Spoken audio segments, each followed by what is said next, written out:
Bismillahirrahmanirrahim. Hai semuanya, perkenalkan nama aku Ica Suciati dari Pendidikan Kewarganegaraan 2019A Universitas Pendidikan Indonesia.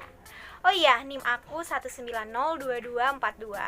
Nah, di sini Ica membuat vlog tentunya dengan suatu maksud atau tujuan ya. Yang mana tujuannya itu adalah untuk memenuhi salah satu tugas dari mata kuliah Sistem Masyarakat Indonesia. Nah, dosen pengampunya sendiri ada Prof. Idrus yang paling ganteng dan Bunda Leni yang paling cantik tentunya. Nah, terus di vlog kali ini Ica bakalan ngebahas apa sih?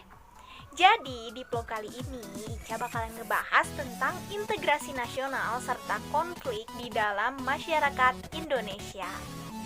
Tapi sebelumnya kita harus tahu dulu dong apa itu integrasi nasional.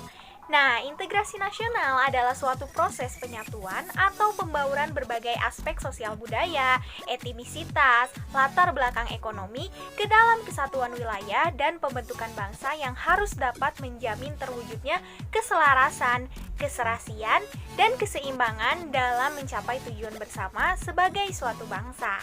Suatu negara pasti membutuhkan persatuan untuk bangsanya tentunya.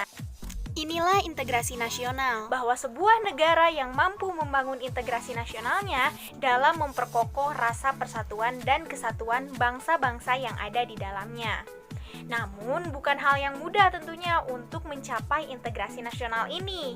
Sering terjadi permasalahan atau konflik, terutama persoalan integrasi ini sering nampak pada negara-negara yang masih berkembang ya, termasuk salah satunya adalah negara Indonesia.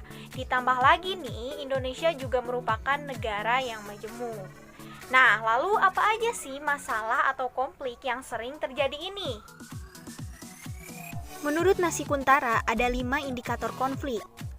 Pertama, demonstrasi. Yang kedua, kerusuhan. Yang ketiga, serangan bersenjata. Yang keempat, indikator yang terutama sekali berhubungan dan merupakan akibat daripada armed attack. Dan yang terakhir adalah governmental section, yaitu menetralisir. Yang pertama, penyensoran. Yang kedua, pembatasan partai politik. Dan yang ketiga, pengawasan. Nah, selanjutnya adalah konflik di dalam masyarakat Indonesia. Biasanya nih, konflik di dalam masyarakat Indonesia itu sering dikaitkan atau kebanyakan orang berpikir bahwa terjadi karena kepentingan para elit yang saling berbenturan gitu. Namun, bukan hanya hal itu sebenarnya yang menjadi penyebab konflik di dalam masyarakat Indonesia. Masih banyak hal-hal lainnya yang bisa menimbulkan konflik, seperti rasa ingin mendapatkan keadilan, terus merasa didiskriminasi misalnya dalam politik, ekonomi, ataupun budaya. Selain itu bisa juga karena kehadiran sekelompok pemberontak.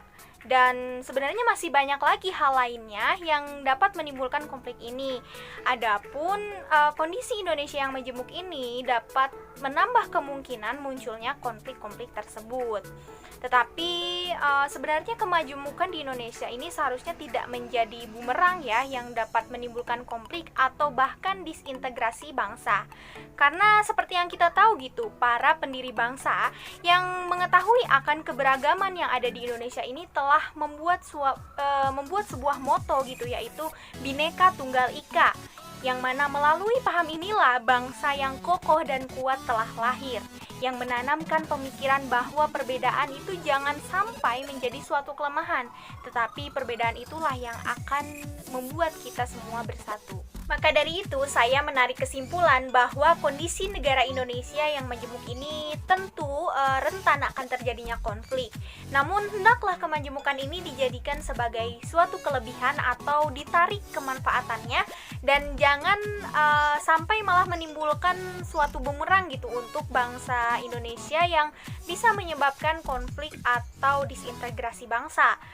Baik, mungkin itu saja bincang-bincang kita terkait integrasi nasional serta konflik di dalam masyarakat Indonesia. Terima kasih kepada teman-teman semua yang telah bersedia menonton video ini, dan juga tentunya terima kasih kepada para dosen.